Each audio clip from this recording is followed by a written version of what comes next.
Hello बच्चों, फिर से स्वागत करता हूं आपके अपने YouTube चैनल मैथमेटिक्स इन्फो में। और इसकी जो प्रीवियस वीडियो हमने कराई थी आपको, चैप्टर जो चल रहा है क्लास 10 दो चरों वाले रैखिक समीकरण को लेकर के वीडियो नंबर 2 आज हम डिस्कस कर रहे हैं।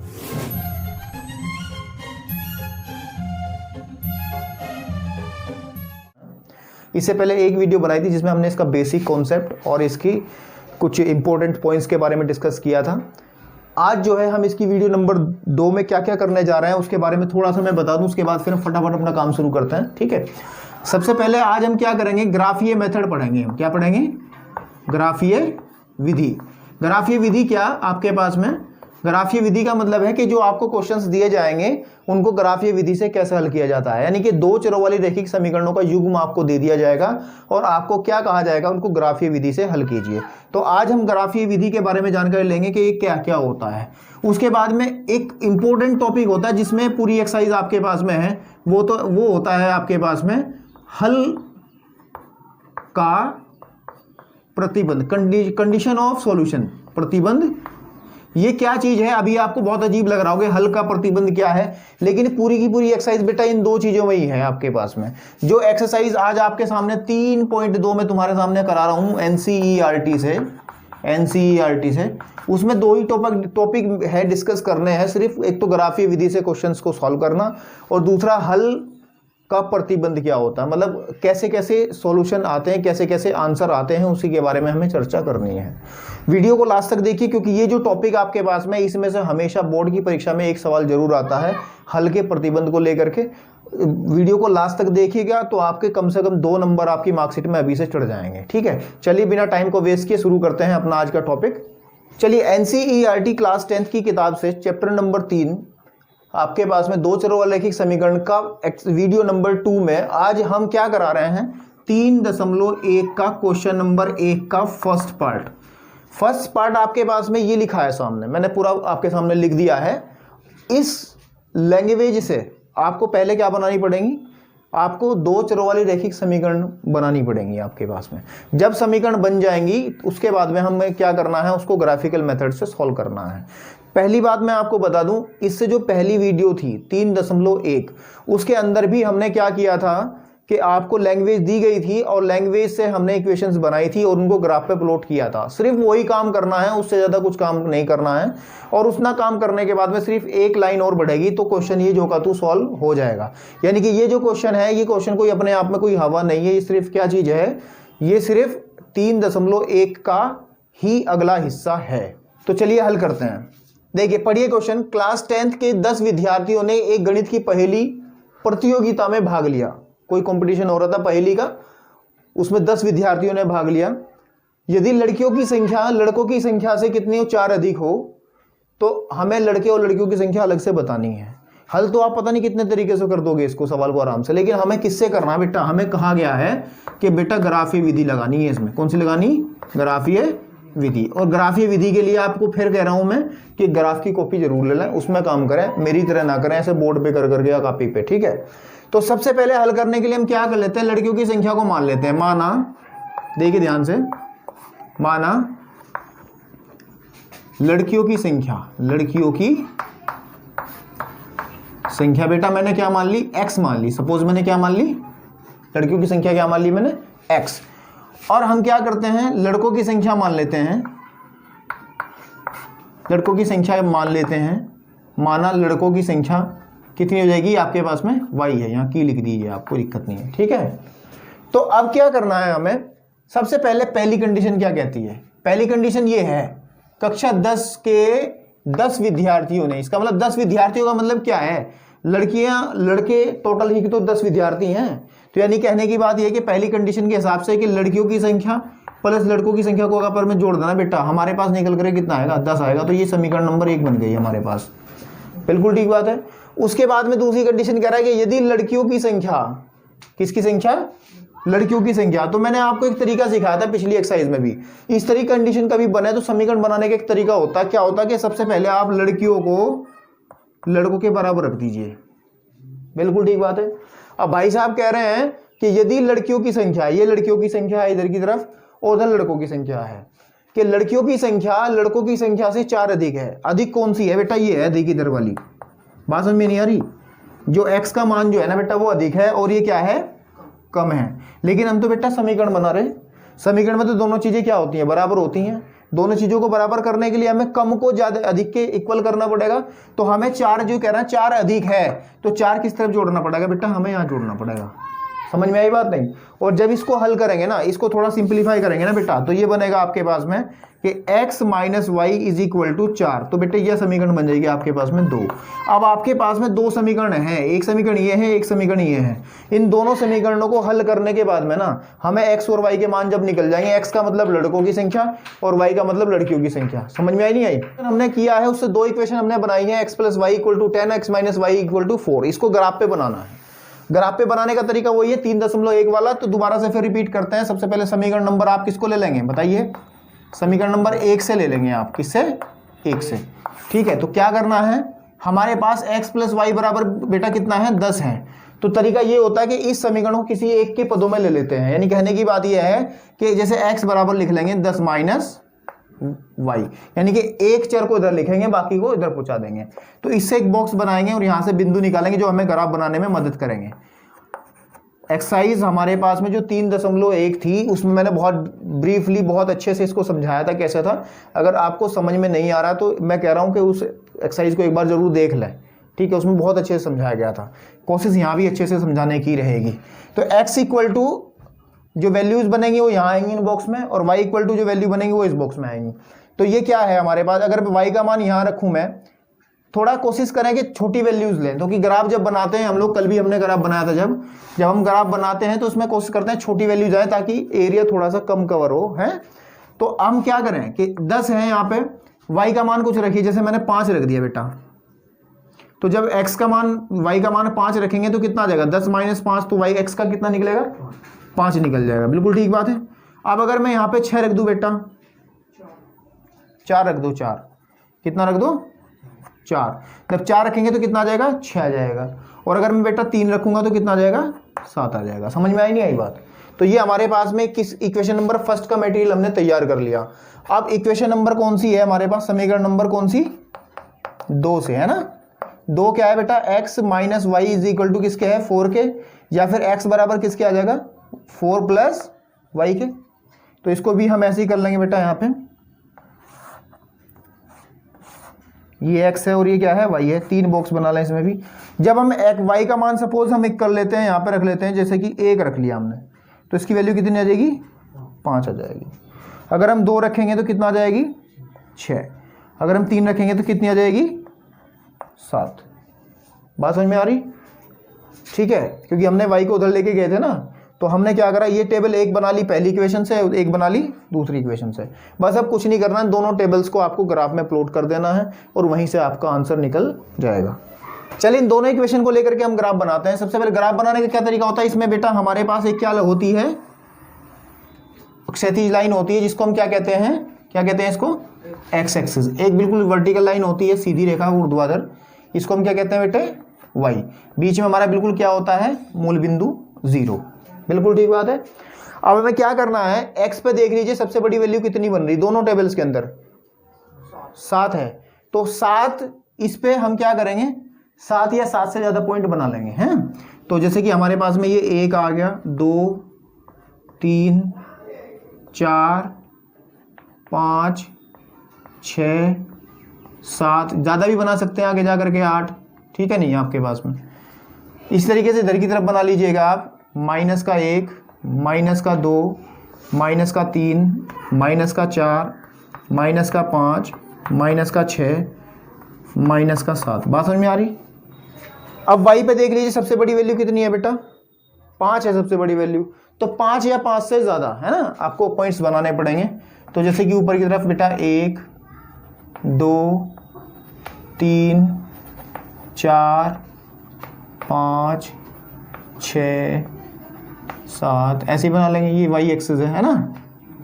नीचे की तरफ क्या आएगा बेटा, -1, -2, -3, -4, -5, -6, -7, -8 और माइनस के कितना ही ले लो, कोई दिक्कत वाली बात नहीं है।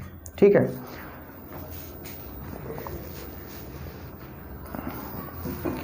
तो ये हमने पॉइंट्स बेटा इसमें बना लिए हैं। जब आप ग्राफ की कॉपी में काम करोगे तो आपको इस तरीके से निशान लगाने की कोई आवश्यकता नहीं, ग्राफ की कॉपी में सारे का सारा काम अपने आप बना रहता है। सिर्फ आपको 2 लाइन उसमें बनानी होंगी, एक क्षैतिज रेखा बना लेनी होगी, यानी कि एक तो एक्स एक्सिस बना लेनी होगी और एक वाई एक्सिस बना लेनी होगी, क्योंकि ये जो पॉइंट्स मैंने बनाए हैं कोमा कोमा लगा करके, आपको सिर्फ वहाँ नंबर लिखने हैं, निशान नहीं लगाना पड़ेगा। ठीक, ग्राफ की कॉपी में बहुत आसान रहता है।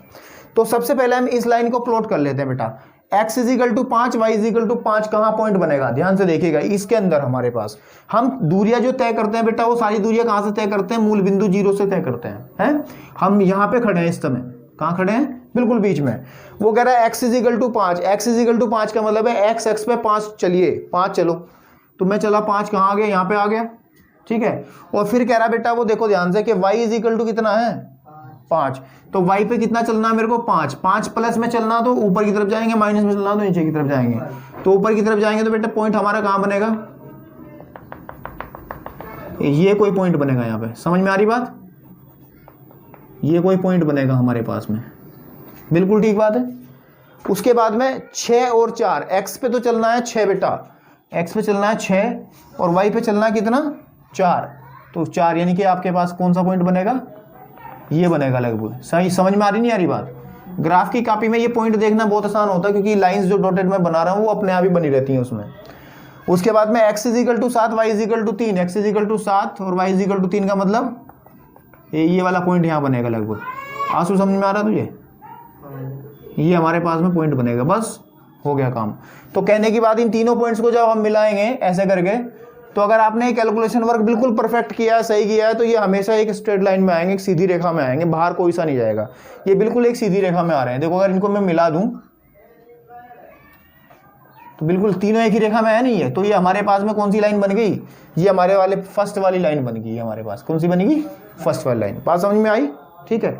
इसी तरीके से हम कौन सी लाइन को प्लॉट करेंगे बेटा, अब दूसरे वाली लाइन को करिए। x = 5, y = 1, x = 5 बेटा और y = 1 मतलब यहाँ पे बनेगा पॉइंट, समझ में आ रही बात।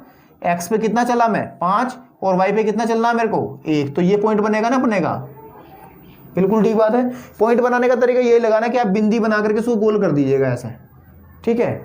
उसके बाद में x = 6 और y = 2, x = 6 y = 2 मतलब हमारे पास में x पे तो 6 चले और y पे ऊपर कितना चलना, 2, इसका मतलब हमारे पास बेटा ये बनेगा यहाँ पे, ठीक है। एक पॉइंट ये पहले से यहाँ था ही, ठीक है, ये हो गया। अब x = 7 और y = 3, x = बेटा हमने चला 7 और y = 3, तो ये पहले से ही बना हुआ पॉइंट है, यानी कि यही पॉइंट होगा, है ना। अब फिर ये तीनों पॉइंट्स अगर आपके सही हैं और आपने सही कैलकुलेशन वर्क किया है, इसका मतलब ये तीनों एक ही रेखा में आएंगे, बिल्कुल आ रहे हैं। आप इसको जो है एक दूसरे से ऐसे मिला देंगे पीछे तक, बिल्कुल ठीक है। तो अब आपने एक बात देख रहे होंगे, आप क्या देख रहे हैं कि ये दोनों रेखाएं, ये समीकरण नंबर 2 थी और ये 1 थी, ये दोनों रेखाएं एक दूसरे को काट रही है ना। और कहाँ काट रही है, इस वाले पॉइंट पे काट रही है, और इस वाले पॉइंट के जो निर्देशांक थे बेटे वो था x का मान 7 था और y का मान 3 था। इस बिंदु को हम क्या कहेंगे, क्योंकि कोई भी बिंदु लिखा जाता है बेटा x, y लिखा जाता है, पहले x की वैल्यू दूसरी y की वैल्यू। तो इस वाले पॉइंट पे x का मान कितना है, आप खुद ही देख लो, x का मान ये पॉइंट 7 और y का मान 3 है, क्योंकि देख लो और दिख भी रहा है आपको। अगर आप देखो ध्यान से, आप देखो इस टेबल में भी 7 3 है और उस टेबल में भी 7 3 है। इसका मतलब 7 3 जो है ये ऐसा पॉइंट है जहां पे दोनों एक दूसरे को प्रतिच्छेद करते हैं, यानी कि इंटरसेक्ट करती हैं।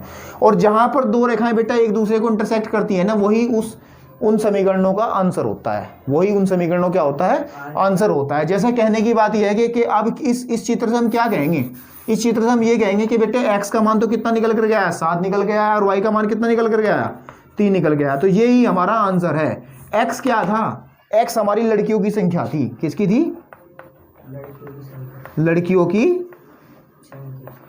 लड़कियां कितनी है उस प्रतियोगिता में भाग लेने वाली बेटा, वो 7 हैं, और लड़के कितने हैं आपके पास में, कितने हैं, 3 हैं। मैं समझता हूं ये ग्राफिकल मेथड से आपको समझ में आया होगा।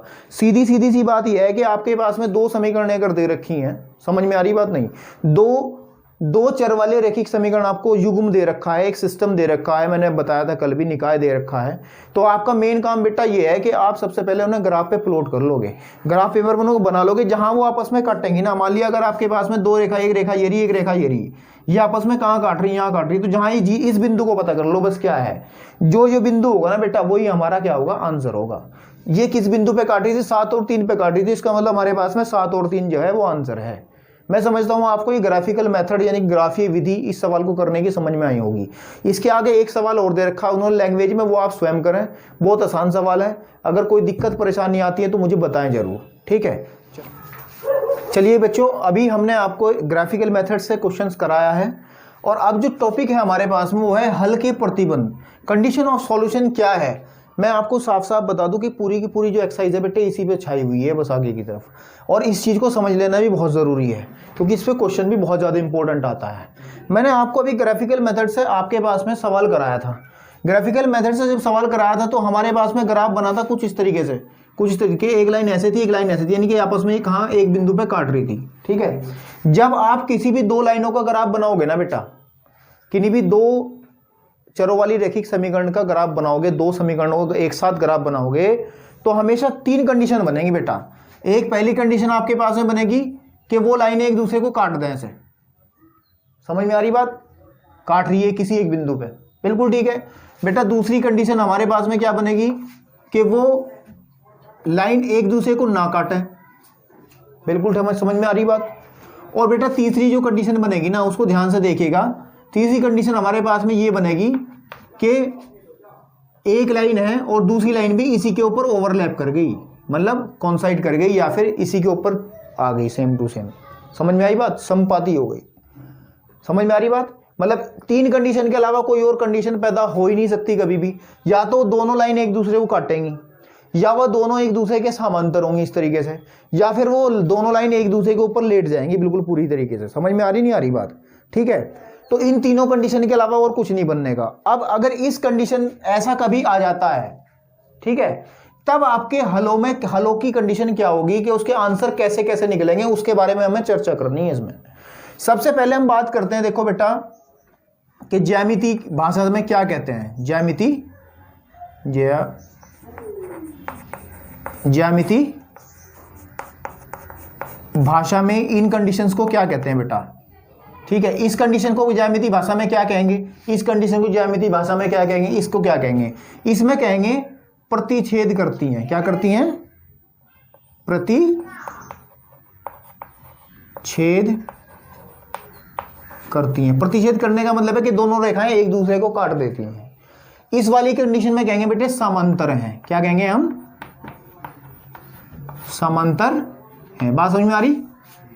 और इस वाली कंडीशन में बेटे हम कहेंगे संपाती हैं। क्या कहेंगे, संपाती हैं, ठीक है। संपाती का मतलब कोइंसिडेंट हो गई आपके पास में, यानी कि एक दूसरे के ऊपर लेट गई दोनों की दोनों लाइन, एक दूसरे को छुपा लिया। इसमें आपको दिख रहा हो केवल एक ही लाइन है, लेकिन इसमें एक लाइन नहीं है, इसमें दोनों लाइन एक दूसरे के ऊपर लेटी हैं आपके पास में।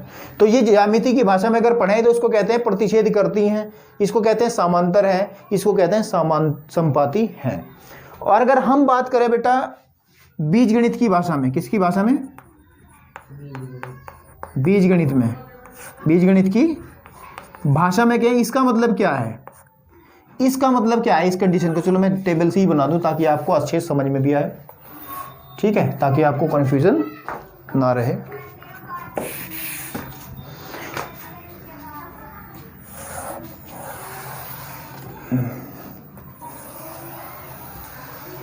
तो आपको याद करने में थोड़ा क्या रहेगा बेटा, इजी रहेगा, है ना, आसान रहेगा। थोड़ा टेबल सही तरीके से बना दी जाए तो अच्छा रहेगा, ठीक है। अब इसको बीजगणित की भाषा में क्या कहते हैं बेटा, उसको हमें समझ लेना है। ये ही सवाल इस पूरी एक्सरसाइज में छाए रहेंगे। फिर देखो प्रतिच्छेद करती हैं तो कितने बिंदु प्रतिच्छेद करती हैं भाई, कितने बिंदु प्रतिच्छेद करती हैं, एक बिंदु पर। तो हम कहेंगे केवल एक हल होगा, कि एक हल होगा। एक का मतलब अद्वितीय, मतलब केवल एक ही हल होगा। मैं समझाता हूं इसको क्या है, कि x के जो मान निकलेंगे ना हमेशा वो केवल एक ही आंसर निकलेगा। ऐसा नहीं होने का x का मान कभी तो 2 निकल गया और y का मान 3 निकल गया, या x का मान फिर 5 निकल गया और फिर y का मान 7 निकल गया। ऐसा नहीं होगा, केवल और केवल एक ही मान निकलेगा, जो भी स्पेशल मान निकलेगा वही निकलेगा केवल, क्योंकि ये दोनों रेखाएं कहाँ काट रही हैं, केवल एक बिंदु पर काट रही हैं आपके पास में, ठीक है। तो हम कहेंगे केवल एक हल होगा, अद्वितीय भी इसको बोलते हैं, यूनिक अंग्रेजी में, केवल एक, इकलौता। समझ में आ रही बात, इकलौता हल होगा। इस वाले केस में क्या है बेटा, हल तो तब निकलता है जब एक दूसरे को ये काटती हैं। क्या ये काट रही है एक दूसरे को, कभी समांतर रेखाएं कभी एक दूसरे को काटेंगी ही नहीं, तो इसका मतलब इसमें लिखेंगे कोई हल नहीं होगा। क्या होगा, कोई हल नहीं होगा। बात मेरी समझ में नहीं आ रही आप लोगों को। अगर कभी रेखाएं समांतर निकल जाएं दूसरे के तो हम कहेंगे बेटा इस समीकरणों को कोई हल नहीं होने का। आप उन्हें हल करते रहना, एक्स का ना तो मान प्राप्त होने का ना वाई का मान प्राप्त होने का, किसी का कोई मान प्राप्त नहीं होगा। इस वाले में क्या होगा भाई, ये संपाती हैं, दो लाइन एक दूसरे के ऊपर लेटी हुई हैं, तो क्या होगा संपाती के केस में क्या होगा मैं आपको बता दूं, जब एक लाइन के ऊपर दूसरी लाइन लेट गई तो एक दूसरे तो काट तो रही हैं, ये कितने बिंदुओं पे प्रतिच्छेद कर रही है एक दूसरे को, कितने बिंदुओं पे मिल रही है एक दूसरे को, प्रत्येक बिंदु पे मिल रही, असंख्य आएंगे आपके पास में। समझ में नहीं आ रही बात कि प्रत्येक बिंदु मिल रही, मान ली एक लाइन ये मिला दी हमने दोनों, तो एक दूसरे से चिपक गई ना, ये तो प्रत्येक बिंदु पे एक दूसरे से मुलाकात कर रही। बात समझ में नहीं आ रही। इसका मतलब इसमें लिखेंगे हम, इसके अनेक हल होंगे। क्या लिखेंगे, अनेक हल होंगे। बिल्कुल ठीक बात है। तो क्वेश्चंस के अंदर आपके पास में जो एनसीईआरटी किताब है बेटा, यही पूछा गया कि आपको दो समीकरण वो दे देगा, कि दो समीकरण आपको दे देगा और कहेगा कि बताइए इसके हल कैसे हैं, क्या इसका हल केवल एक है या इसका कोई हल नहीं है या इसके अनेक हल हैं। इन तीनों कंडीशंस को पूछेगा। लेकिन समस्या कहाँ पैदा होती है आपको मैं बता दूं, समस्या सबसे बड़ी पैदा जो होती है ना बेटा, वो होती है कि ऐसा तो नहीं है कि हम लोग जो आपको सवाल दिया जाएगा कि उसका सभी का ग्राफ बना के देखेंगे। ग्राफ बनाने में तो बहुत बड़ा टाइम लग जाएगा। आपको दो समीकरण दे दी, हमें दिया कि 3x प्लस के 4y प्लस का 1 बराबर 0 और 7x माइनस के 9y प्लस का 4 बराबर 0। भाई साहब कह रहे हैं कि इसके बताओ हल कैसे हैं, ये वाले हैं, ये वाले हैं या ये वाले हैं। तो आप कहोगे जी भैया आप एक काम करो, इनका ग्राफ खींच के देख लो, अगर ये आया काटा तो एक हल निकलेगा, अगर ये आया तो कोई हल नहीं निकलेगा, अगर ये आया तो अनेक हल आएंगे। लेकिन ये प्रक्रिया बहुत लंबी हो जाएगी, ये आपको परेशान कर देगी। तो इसके लिए कुछ प्रतिबंध बनाए गए हैं। आप सिर्फ इनके गुणांकों के आधार पे ही, यानी कि 3, 7, 4, 9 और 1, इन्हें देख करके ही आप सिर्फ एक नज़र मारोगे और तुरंत कहोगे कि नहीं भाई इसके तो ये हल ऐसे हैं।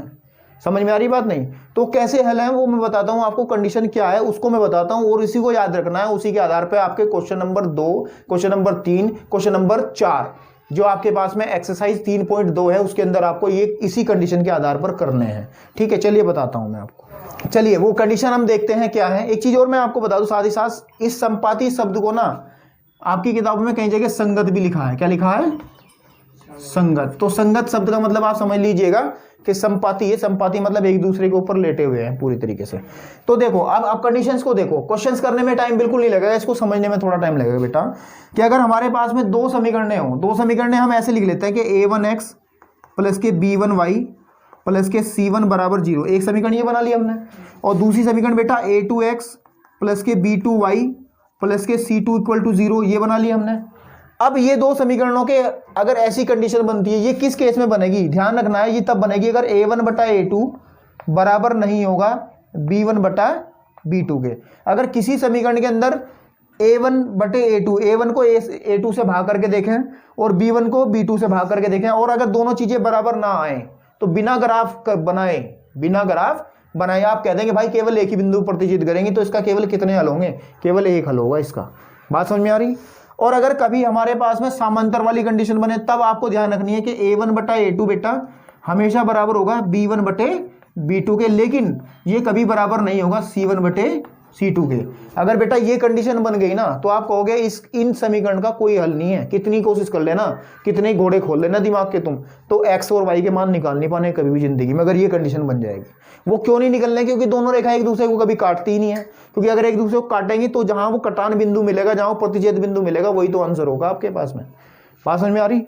अब उसके बाद में बात करते हैं अगर संपाती हो जाए। संपाती वाले केस में बेटा हमारे संगत वाले a1 बटा a2 हमेशा बराबर होगा बेटा b1 बटा b2 और बराबर होगा c1 बटा c2, यानी कि सारी चीजें क्या होंगी बेटा, बराबर हो जाएंगी इसमें। अगर ये कंडीशन सारी की सारी बराबर हो जाए हमारे पास में, तो आप कहेंगे ये क्या है, संपाती है या फिर इसके अनेक हल होंगे आपके पास में। तो इस टेबल के माध्यम से आपको समझ में आया होगा कि किस तरीके से हलों की कंडीशन आपको देखनी है। आप फटाफट इसको नोट कर लीजिए, या फिर इसको क्या करना है आपको, इसका स्क्रीनशॉट ले लीजिए और आप बाद में इसको नोट करते रहना। मैं इन कंडीशंस के आधार पर 2-3 क्वेश्चंस आपको करा देता हूं, फिर आपकी एक्सरसाइज जो 3.2 है वो लगभग कंप्लीट हो जाएगी। कोई प्रॉब्लम आए तो फिर मैं आपको कह रहा हूं कि आप मुझे बता दीजिए जरूर कमेंट बॉक्स में, या फिर मैंने अपना फेसबुक अकाउंट भी जो है डिस्क्रिप्शन में लिंक उसका दिया है, वहाँ पे भी आप पर्सनल मैसेज मुझे कर सकते हैं, तो मैं आपको पर्सनली उस चीज़ को समझा सकता हूँ। ठीक है, चलिए करते हैं अपना काम। आज कौन सी एक्सरसाइज, प्रश्नावली 3.2। कौन सी 3.2 का आपको मैं क्वेश्चन नंबर 2 पे लेके चलता हूँ। पहले तो मैंने अभी कराया था स्टार्टिंग में ही, 2 का मैं आपको कोई सा एक पार्ट करा देता हूँ, 2 का कोई सा एक पार्ट करा देता हूँ ताकि आपको अच्छे से समझ में आ जाए। जैसे 2 का चलो मैं पहला ही पार्ट करा देता हूँ बेटा। हमारे पास में उसमें क्या कहा गया है कि इक्वेशन दी गई है हमारे पास में कि 5x माइनस के 4y, बिल्कुल ठीक है आपके पास में, और कितना है प्लस के 8 इज इक्वल टू 0 है। और बेटा दूसरी इक्वेशन क्या है, दूसरी इक्वेशन हमारे पास एनसीईआरटी किताब से है कि 7x आपके पास में प्लस के 6y, और आपके पास में 6y और माइनस के 9 इज इक्वल टू 0। अब इसके हमें ये बताना है, सवाल देखो पढ़िए आप क्या कह रहा है सवाल में, मैं आपको बता दे रहा हूँ, सवाल को ध्यान से सुनना मेरी लैंग्वेज को, कि अनुपातों a1/a2, b1/b2 और c1/c2 की तुलना करते हुए निम्न समीकरण युग्म द्वारा निरूपित रेखाएं एक दूसरे को प्रतिच्छेद करती हैं, समांतर हैं या समपाती हैं। हमें तीनों कंडीशन में से देखना है ये कौन सी कंडीशन है, क्योंकि हमने 3 कंडीशन बताई थी। सबसे पहली बताई थी हमने कौन सी, कि या तो प्रतिच्छेद करेंगे बेटा, एक दूसरे को एक पॉइंट पे काटेंगी, या बेटा समांतर जाएंगी, या फिर एक दूसरे की संपाती हो जाएंगी, एक दूसरे के ऊपर लेट जाएंगी। इस वाले केस में हमने कंडीशन बताई थी कि क्या थी, कि a1/a2 बराबर नहीं होगा बेटा b1/b2 के। इस वाले केस में कंडीशन बताई थी कि a1/a2 बराबर होगा b1/b2, लेकिन बराबर नहीं होगा c1/c2 के। इस वाले केस में बेटे कंडीशन बताई थी a1, सारे के सारे इसमें क्या हो जाएंगे बेटा, बराबर हो जाएंगे। तो हमें इन कंडीशंस को यूज करते हुए आंसू बेटा हमें क्या करना है, हमें बताना है इसका आंसर। क्या करना है, आंसर। तो आंसर बताने के लिए हमें सबसे पहले क्या क्या चीजें चाहिए, a1 a2 b1 b2 चाहिए आपको। तो आप क्या करेंगे, आप सबसे पहले समीकरण 1 को ले लेंगे और इसकी तुलना a1x प्लस के b1y प्लस के c1 से आप क्या कर देंगे बेटे, तुलना कर देंगे। किससे कर देंगे, तुलना। तो जब तुलना करेंगे बेटे a1 का मान कितना निकल करके आएगा, 5, बिल्कुल ठीक है। b1 का मान कितना आ जाएगा हमारे पास में 4, और c1 का मान कितना आ जाएगा बेटे, 8। ऐसे ही इस वाली कंडीशन की जब तुलना करेंगे हम किससे करेंगे, a2x प्लस के b2y प्लस के c2 इक्वल टू 0 से जब तुलना करेंगे, क्या करेंगे, तुलना। तो बेटा a2 का मान बताइए कितना आएगा, 7, b2 का मान 6, और c2 का मान माइनस के 9। अब हम कंडीशन चेक करते हैं बेटे, उनमें से सबसे पहले हम क्या निकाल लेते हैं, a1/a2। a1/a2 का मतलब a1 कितना बेटा इसमें, 5/7। अब निकाल लेते हैं हम क्या, b1/b2। b1 कितना है हमारे पास, माइनस के 4/6। और फिर निकाल लेते हैं बेटा हम c1/c2। तो आपके पास में 0 बटे नहीं, c2 की वैल्यू है 8 है ना बेटा, 8/-9। अब मुझे तो बहुत बुरी चीज दिख रही, मुझे तो ये पहली बात है कि a1/a2 ही बराबर नहीं है b1/b2 के। आप इन दोनों चीजों से देख लो, क्या a1/a2 बराबर है b1/b2 के, है क्या, नहीं बराबर है। इसका मतलब हमारे पास में कौन सी कंडीशन बन रही है, सबसे पहले वाली कंडीशन बन रही है। और इस वाली कंडीशन हम कहते हैं कि केवल एक हल होगा, केवल एक हल, मतलब और आंसर नहीं निकलेंगे। आपको समझ में आ रही बात, इसका मतलब ये क्या करेंगे, प्रतिच्छेद करेंगे आपके पास में, ठीक है। क्या करेंगे, आंसर में क्या लिखेंगे, प्रतिच्छेद करेंगे आपके पास, समझ में आ रही बात। तो इसी तरीके से आप इसके सारे क्वेश्चंस के ट्राई करेंगे और ये कंडीशन वेरीफाई करके देखेंगे, जोन सी भी आपके पास में कंडीशन बनेगी उस हिसाब से आप इसका आंसर दे दोगे, ठीक है। क्वेश्चन नंबर 3 से करते हैं। एक क्वेश्चन हम करते हैं क्वेश्चन नंबर 3 से, और क्वेश्चन नंबर 3 से कोई एक पार्ट उठा लेते हैं, जैसे हमने इसमें 4th पार्ट उठाया। कौन सा उठाया, 4th, ताकि आपको समझ में आए। 4th पार्ट बेटा हमारे पास में क्या है कि 5x, आंसू बोलना, 5x माइनस के 3y, 5x माइनस के 3y इज इक्वल टू कितना है, 11। और दूसरी इक्वेशन क्या है बेटा, माइनस के 10x, ठीक है, माइनस के 10x प्लस 6y बराबर माइनस के 22। बिल्कुल ठीक बात है। चलिए बैठिए। चलो सवाल को करते हैं। इसमें करना क्या है, लैंग्वेज फिर मैं पढ़ के दिखा देता हूं आपको। इसमें करना है कि अनुपातों A1/A2, B1/B2, C1/C2 की तुलना करते हुए निम्न रेखीय समीकरणों के संगत या असंगत होने की बात बतानी है। संगत किस केस में होती थी बेटे? मैंने संगत इस वाले केस में कहा था, संपाती वाले केस को ही संगत केस कहते हैं। संपाती कहो या फिर संगत कहो, बात एक ही है। इसको कहते थे हम संगत हो जाएगी। अगर संगत नहीं है, संपाती नहीं, तो ये दोनों केसेस में क्या है, असंगत है। ठीक है, तो इसको चेक करने के लिए, तीसरे वाली कंडीशन को चेक करने के लिए हमें ये चेक करना होगा कि A1/A2 बराबर होगा B1/B2 बराबर होगा C1/C2 के। तो सबसे पहली दिक्कत तो इसमें यह है कि जो समीकरण दी गई है वो मानक रूप में ही नहीं है। मानक रूप क्या होता है बेटा हमारे पास में? वो होता है A1x प्लस के B1y प्लस के C1 इक्वल टू 0। यानी कि समीकरण जो होती है बेटे बराबर क्या होता है, 0 होता है। लेकिन इसमें बराबर क्या है, 11 है। तो पहले इस समीकरण को आप सही करोगे तब काम करोगे। पहले इस समीकरण को क्या करोगे, आप सही करोगे। सही करने का तरीका यह है कि आप इसे एक काम कर लीजिए, 11 को धर ले आइए, माइनस के 5x माइनस के 3y माइनस के 11 इज इक्वल टू 0। कोई दिक्कत किसी को? और वही परेशानी बेटा इसमें आ रही है, ये समीकरण 1 है। वही परेशानी इसमें है कि माइनस के 10x प्लस के 6y प्लस के 22 इज इक्वल टू 0। बिल्कुल ठीक बात है। ये समीकरण बन गई आपके पास में 2। ठीक है, अब इन दोनों समीकरणों से क्या निकालोगे आप? इस समीकरण से क्या निकालोगे और इस समीकरण से क्या निकालोगे? आप A1/A2 B1/B2 निकालोगे ना। इसकी तुलना तो आप किससे करोगे, किससे करोगे? A1x प्लस के B1y प्लस के C1 इज इक्वल टू 0 से। चाहे आप लिख लीजिए पूरा, अगर समझ में नहीं आ रहा तो मैं लिख देता हूँ, यहाँ लिख लेता हूँ। क्या लिखूँ?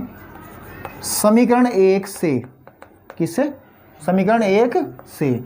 तो क्या करेंगे हम? A1x प्लस के B1y plus C1 equal to 0 से क्या करना है, क्या करनी है बेटा? तुलना करनी है। क्या करनी है? तुलना। तो हमारे पास में बेटा A1 कितना आ जाएगा, बताइए A1 कितना आएगा? ये आएगा 5। ठीक है, x क्यों आएगा, गुणांक ही तो लेना है। B1 आएगा हमारे पास माइनस का 3 और C1 आएगा आपके पास में माइनस के 11। उसी तरीके से समीकरण किससे लेंगे बेटा हम? 2 से। मैं डायरेक्ट लिख रहा हूँ। A2 कितना आ जाएगा आपके पास में? माइनस के 10। B2 कितना आ जाएगा बेटा? 6 और C2 कितना आ जाएगा? प्लस के 22 आपके पास में। बात समझ में आ रही? तो अब आपको संपाती है या नहीं है चेक करना है। संपाती का मतलब हमारे पास में ये वाली संगत वाले एक ही तो चीज चेक करनी है आप लोगों को। तो आप ये सारी चीजें ना चेक करके ही चेक करें, सिर्फ नीचे वाली A1/A2 B1/B2 C1/C2। तो सबसे पहले बेटा आप निकाल लो A1/A2 कितना आएगा? 5 बटे माइनस का 10। इसको आप हल करोगे, 5 कम 5 5 दूनी 10, कितना आ जाएगा बेटा? माइनस का 1/2 नहीं आएगा। समझ में आ रही बात? आप क्या चेक कर लीजिए, B1/B2। What is B1? B1 है माइनस का 3/6। 3 कम 3 3 दूनी 6। इसका मतलब 1/2, वो भी कैसा? माइनस का।